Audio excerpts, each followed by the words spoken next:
The secret mulch that can triple your yields. How come nobody teaches this?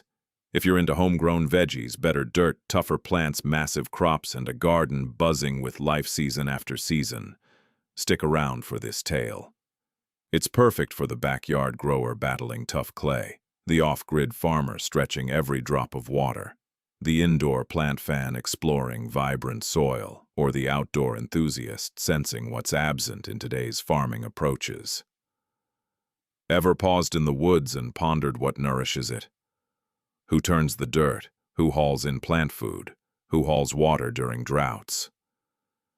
Still, forests keep expanding, denser, lusher, fuller every year.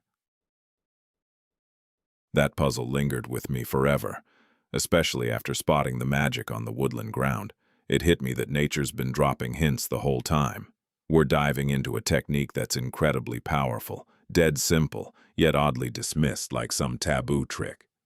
It's about blanketing the ground to revive parched earth, lock in wetness, nourish underground critters, and flip your entire gardening mindset. We'll break down how it delivers, why fans rave about it, and why it's still not in the mainstream playbook. To grasp its power, ditch one of gardening's top misconceptions. That good soil stays naked, spotless, and forever churned. Folks have long learned that tidy beds with naked paths between plants signal prime condition, like more exposed dirt equals better health. Nature begs to differ. Out there, uncovered soil screams trouble, not thriving. It's bare, at risk, incomplete. Soon as earth goes naked, nature scrambles to shield it. That's weeds popping up overnight, not random pests, but emergency cover for the damage. Want a peek at peak soil? Skip the tilled farm, check the forest floor. Leaves tumble, sticks fall, limbs snap, all layering softly atop the ground. No plowing, no shoving it in. Bit by bit, that plant debris builds a cozy shield. Beneath, microbes, bugs, and worms gradually crafted into deep, fertile humus. That's the master plan. Deep mulching just mimics it. Pile on wood chips generously over your soil, then step back for nature's crew to handle the rest. No spade work, no blending, no battling the land. Simply shield it, safeguard it, and let subsurface life restore the earth like always. So if it's this straightforward and true to nature, what's the drama? Here's the twist. Hauling forest floor smarts into suburbia often sparks pushback, not from the earth but neighbors. What seems obvious to growers looks chaotic to code enforcers, homeowners associations, or permit desks. Piles of wood chips clash with pristine grass ideals. They're not clipped, colored, or fancy. They're rugged, wild, and to critics, outright sloppy. Lately, tons of gardeners learn chips can clash with local regs. Some spots deem thick mulch unkempt, just 'cause it skips the groomed vibe everyone's conditioned to love. Homeowners have even faced fines or lawsuits for chipping and stockpiling on their property, purely to heal worn-out soil. But today's real squeeze isn't looks, it's fire codes. In fire-hot zones like California, Zone 0 laws ban organic mulch near houses, mandating fireproof swaps. The risk is legit. Smart growers heed it. Yet it sidelines the exact stuff that sparks alive soil from spots where folks raise food and heal land. That amps up the big question. With all this backlash, why do pros cling to chips like gold and ditch nothing else? Easy answer. Once folks test it for real, they seldom go back to outdated habits. To grasp why deep mulching commands such fierce loyalty, we need to examine two pioneering gardeners who revived this approach for today's world. First up was Ruth Stout, a visionary well ahead of her era, eventually dubbed the Mulch Queen. She rejected the non-stop grind of plowing, hoeing, and weeding, deciding most of it was pointless. Rather than keep churning up the dirt, she smothered it under layers of spoiled hay and let the earth recover. No more tilling, no more battling weeds the conventional way. The outcome was incredible. Her plot exploded with bounty. yielding bumper crops like enormous potato hauls, all without watering or chemical fertilizers. Next arrived Paul Gauci, who took the concept to new heights with his back-to-Eden approach. He started layering on arborist wood chips, those chopped-up branches and leaves discarded by tree service crews, piling them deep across his garden. Paul grasped a key insight that escapes many cultivators. Trees draw minerals from way down in the subsoil and lock those nutrients into their wood, bark, and foliage. Chipping that stuff and spreading it back turns it into far more than mere cover. It links the depths of the earth to the garden surface. On what had been barren, unyielding ground, Paul built deep, loamy, moisture-retaining soil. But was this just the triumph of a couple of talented growers, or did solid science support them from the shadows? You might logically wonder, if it performs this well, wouldn't ag schools and federal experts have scrutinized it thoroughly? Surprisingly, they did. The issue isn't a lack of studies, it's that hardly anyone mentions them. From 1951 to 1965, the USDA Soil Conservation Service conducted an extensive trial in Marcellus, New York, led by researcher G.R. Free. This wasn't some short hobbyist test or single-season check. It was a rigorous, multi-year comparison of 14 soil handling techniques on veggies like tomatoes, sweet corn, beans, and cabbage. One treatment stood out, applying wood chips atop the soil at 10 tons per acre. The trial's 15-year span made it especially telling, showing true long-term soil shifts. The findings were undeniable. Plots without mulch kept shedding organic content, but the chipped ones gained steadily. Soil quality enhanced. Tilth got better.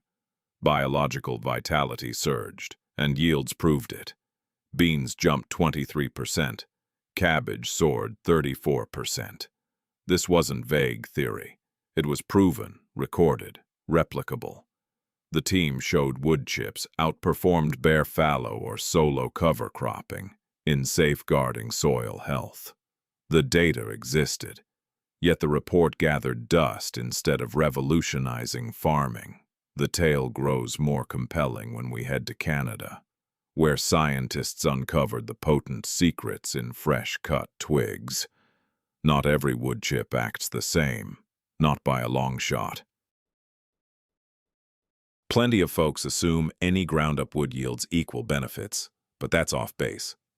Mature trunk timber is hardy, aged, and decomposes sluggishly. By contrast, young shoots and stems brim with biology, minerals, and prime soil rejuvenating power.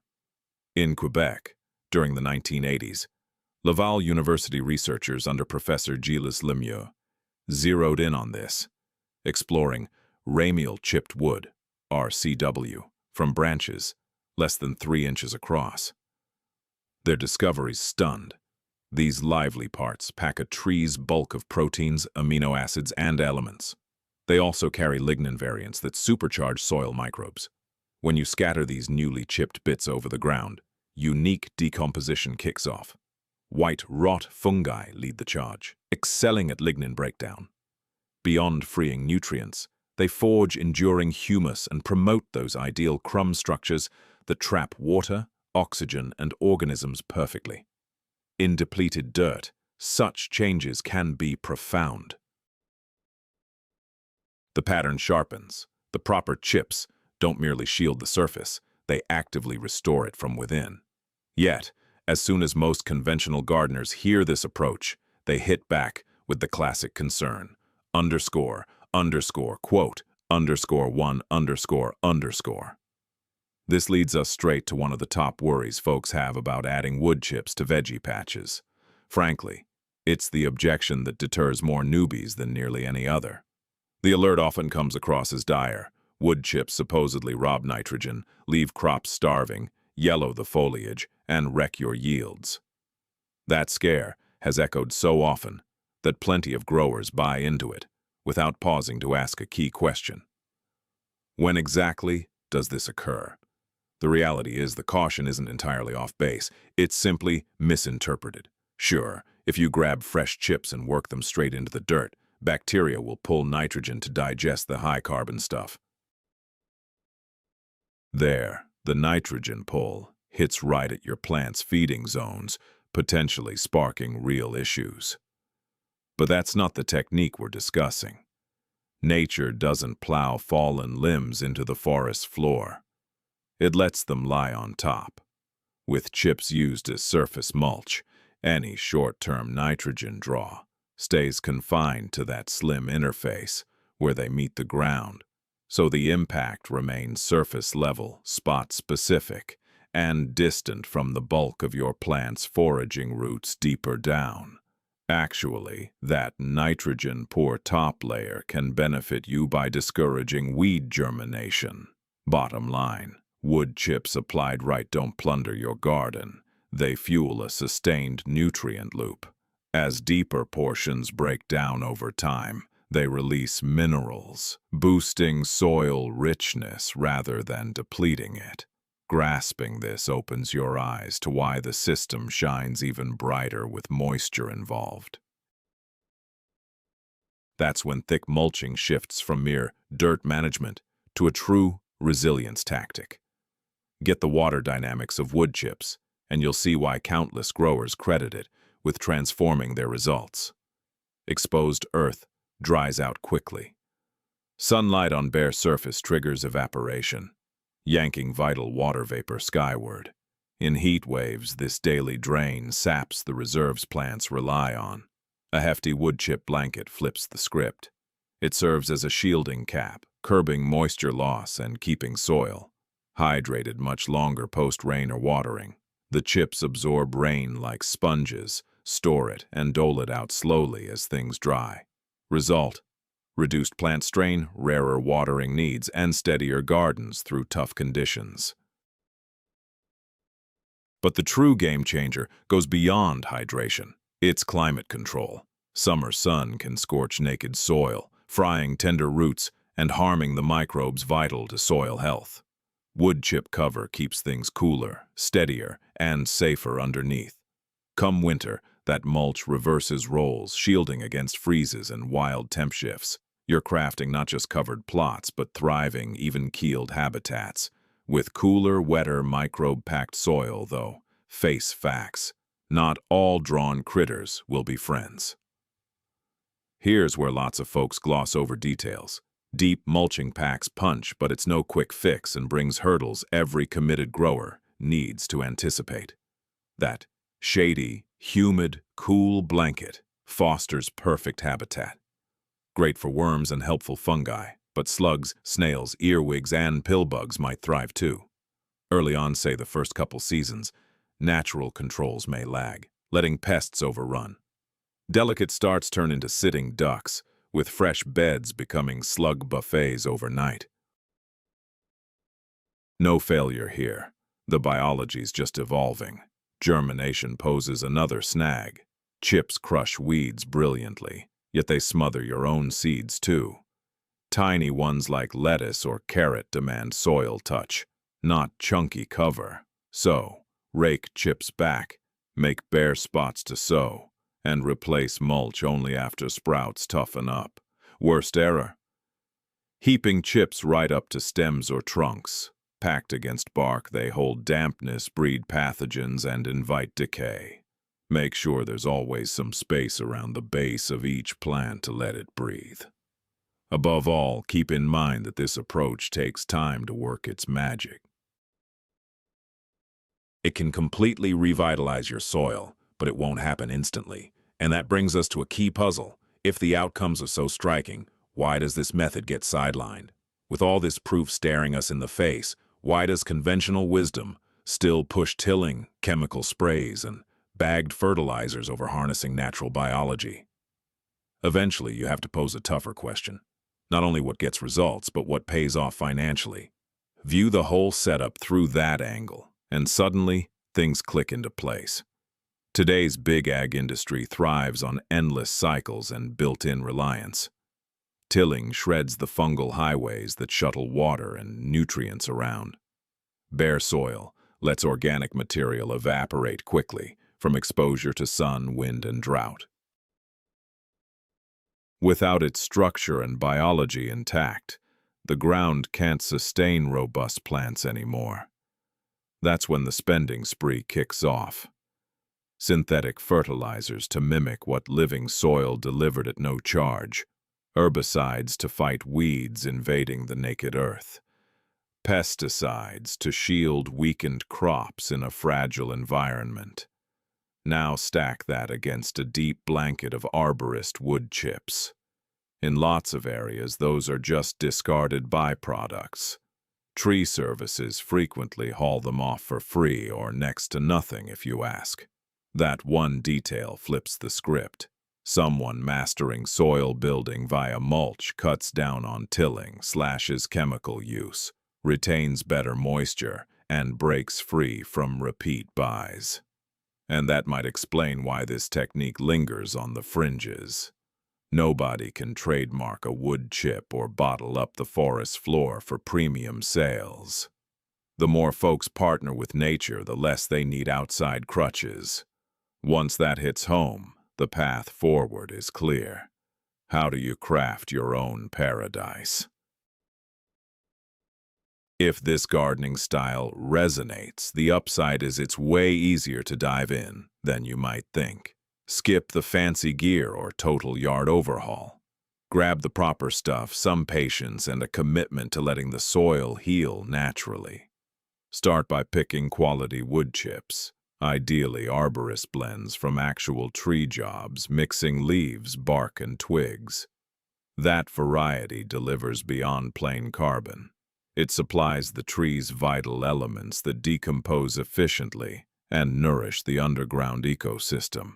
Steer clear of types with potent allelopathic traits when you can, and go for fresh, diverse batches over uniform landscaping nuggets. Then ready the site. No excavating required. Mow existing grass short. For tough weeds, smother them with unfluffed cardboard to cut off light and stunt them. Top it with compost or aged manure for a nutrient kick that helps new plants root, while the chips handle the long game. Pile on the wood chips 4 to 6 inches thick over everything. For transplants, rake aside the mulch, set them into the compost zone underneath. With seeds, clear a bare path for them to sprout, then gently recover once they're going. From there, observe the shift. Over months and years, the mulch base morphs into crumbly, fragrant, fertile black gold. Witnessing that shift firsthand explains why converts stick with it forever. Zoom out. And this goes beyond chips alone. For ages, we've battled soil like an adversary, blasting it with plows, poisons, and non-stop disruption to squeeze out yields. We wrecked its framework, peeled off its armor, then wondered why food got tougher to raise annually. In dominating the earth, we drained its strength and hooked ourselves on inputs. Yet, soil's genius is its drive to rebound. Nature doesn't sit idle for ideal setups. It's forever mending, with woodland litter as the timeless blueprint. Blanket the surface, nourish the microbes beneath. Welcome back, variety. Allow biology and seasons to achieve what tools never could. Laying down chips isn't just about water savings or better crops. It's active renewal. You're converting trash into robust framework, nutrients, toughness, and vitality. You're aligning with the land, not fighting it, and that shifts the entire game. If this story has transformed how you see the soil under your feet, spread the word. We're exposing the time-tested natural secrets long overlooked. Together we'll shape tomorrow. The next key to a flourishing garden is coming right up.